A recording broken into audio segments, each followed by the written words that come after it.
que ça va pas passer comme ça. Tout le monde voit ça, le monde entier voit ça, tout journaliste, nous-mêmes voit ça, votants voit ça.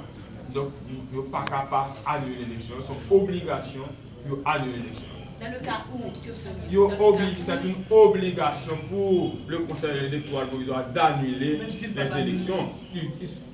Le CE est obligé de le faire parce que nous sommes un groupe, nous sommes des candidats, nous représentons le peuple haïtien, nous sommes une canne d'élection, nous mobilisons tout le monde dans la rue. Nous sommes l'expression de la majorité, nous sommes plus que 12 candidats, donc nous ne pas capables, nous-mêmes 12 candidats, mettre ensemble pour nous demander une annulation parce qu'il y a des fraudes, il y a des irrégularités qui étaient commises au fil de tout le monde était ouais. Nous ne pouvons pas réunir là pour demander si on peut annuler l'élection pour pas annuler l'élection. Il est obligé d'annuler parce que ce n'est pas quelque chose qu'on invente, c'était vu, tout le monde l'a vu, tout le monde a une fraude, tout le monde a un bourrage d'urne. À 4h du matin, 5h du matin, on a allé à bourrer l'urne. Il y a une preuve matérielle qu'il a. Donc, il est obligé, c'est une obligation pour eux d'annuler ces élections frauduleuses. Quelle capacité de gagner, on fait ça. Nous sommes la fin de voter pendant toute journée. C'est le ça, nous faisons réunion. Réunion non pas valable. Qui ça nous passe? Je veux ajouter un bagage. Je pose des questions ou dit si CEP n'a pas annulé. Pourquoi ce n'est pas la première fois que le monde qui a une responsabilité dans le pays, de prendre responsabilité au lieu de servir le peuple, de la pays dans le pays. Ça ne va pas étonner si CEP a dit que il n'a pas annulé l'élection. Mais il a pris responsabilité que le côté de la mener. Parce que moi, j'ai toujours dit dans chaque fois que nous avons la presse. Nous-mêmes, pas jamais répéter Moussa dans les oreilles du gouvernement à CEP pour ne pas penser que tu es capable de faire un gouvernement ou une élection avec faute la donne, ou une élection truquée, parce que côté la peine pays à jeudi, c'est plus grave que le 12 janvier, c'est plus grave que le 12 janvier. Donc voilà. Soyons logiques, mes chers amis. Le peuple a déjà demandé l'annulation de ces élections. Et il y a certains candidats avant midi qui ont demandé à leurs votants de ne plus aller voter. Il y a des candidats qui ont demandé à leurs mandataires de ne plus se rendre au bureau électoral. Il était 1h quand nous étions 13 candidats à la présidence à demander l'annulation de ces élections. Cela signifie quoi? Que nos supporters, nos sympathisants n'ont pas été votés. Donc en fait, il n'y a pas eu un processus électoral complet à cause des fraudes. Mais ce que nous avons fait, nous n'avons pas sorti notre décision du chapeau. Le peuple, les votants étaient déjà dans les rues. Ils étaient déjà en train de protester, de réclamer ce qui leur est dû, leur droit de vote. Et ce droit a été usurpé. Nous, vous nous demandez qu'est-ce que nous allons faire. Vous savez pourquoi nous sommes là? Nous sommes là pour accompagner le peuple.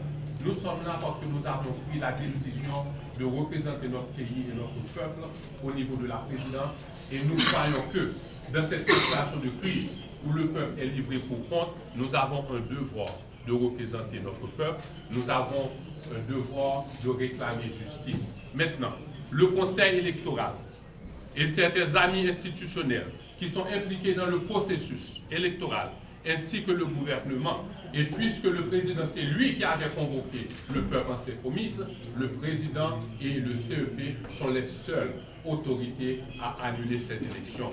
Mais l'évidence est là pour tout le monde. Des observateurs américains ont caractérisé cette élection de force. C'est une honte pour notre peuple, c'est une honte pour notre nation, c'est une honte pour nous, candidats à la présidence. Et voilà pourquoi nous avions pris cette initiative. C'était une honte dont on n'avait pas besoin. Haïti n'a pas entamé ce dialogue. Mais nous avons entamé ce dialogue-là avec certains repères. Nous pas transiger sous question fraude qui passait dans l'élection.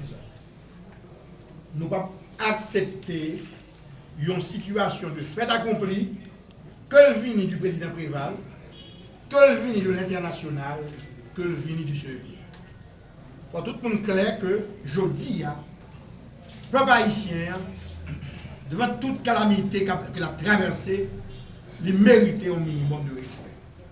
Et ce respect, ça, que nous-mêmes, candidat à la présidence, qui te pensé que hier, 28 novembre, le président Préval t'a montré que réellement, il était un peu de compassion pour le peuple là.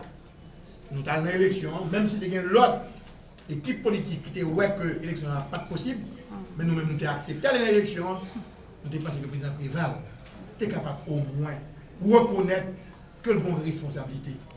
Même s'il fait un pile erreur, même s'il y a un échec, mais nous avons pensé que là, l'État va être payé en dernière chance avec des élections honnêtes. Mais malheureusement, il contribue pour une très large part avec CEPA à bas nous gagote que nous gagnons hier là. Merci, madame. Simplement pour clarifier, est-ce que vous avez eu justement combien de candidats et est-ce que c'est formalisé? Oui, c'est. Quelle est la question? Quelle est la question? La lettre, est-ce que c'est formalisé? Oui, c'est une lettre qu'on achemine au CEP, au Conseil électoral provisoire. Quand? D'accord. Et sur Aujourd'hui. Combien de candidats? Combien de candidats derrière cette lettre? Tous les candidats demandeurs de l'annulation, cette lettre, justement, a rappelé au CEP,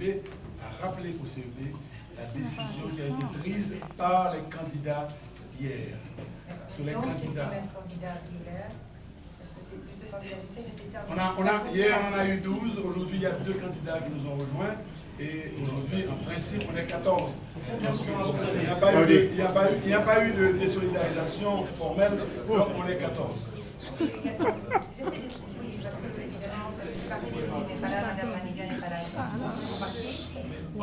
Madame Maniga, pour Madame Maniga, ce matin, parce que hier, on a sorti cette décision conjointe.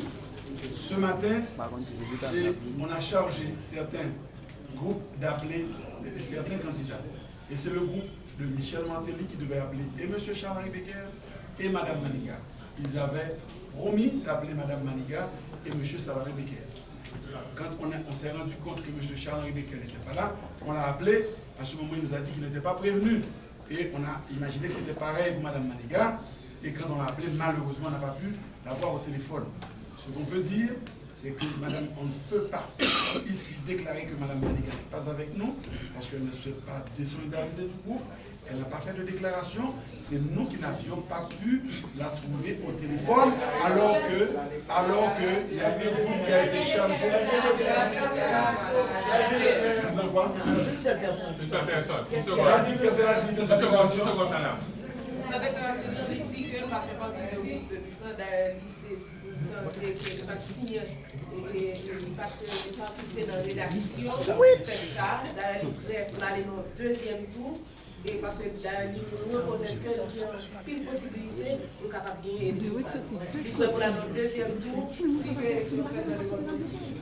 Je ne vais pas attendre ça, mais ça est très grave. Si Mme Maniga a dit ça, c'est très grave. Parce que quand elle est arrivée, le texte était déjà rédigé. C'est elle qui a fait modifier un terme du texte. Et elle nous a suivis à la table, elle était avec nous, son nom a été cité parmi les candidats qui avaient rédigé le texte. Elle ne nous a pas démenti, n'est-ce pas? Tout le monde était là, les caméras étaient là. Si aujourd'hui elle prend une autre décision, elle prendra la responsabilité de cette décision qu'elle aura prise. Mais Mme Maniga avait hier enfanté avec nous ce texte. D'ailleurs, dans la lecture du texte, quand on a dit nous, on a cité son nom, elle était d'accord. Donc, personne ne veut maintenant, aujourd'hui, se dédire, parce que les caméras de la télévision, et la radio étaient là. Moi, je dis, il ne faut pas faire ça au peuple haïtien.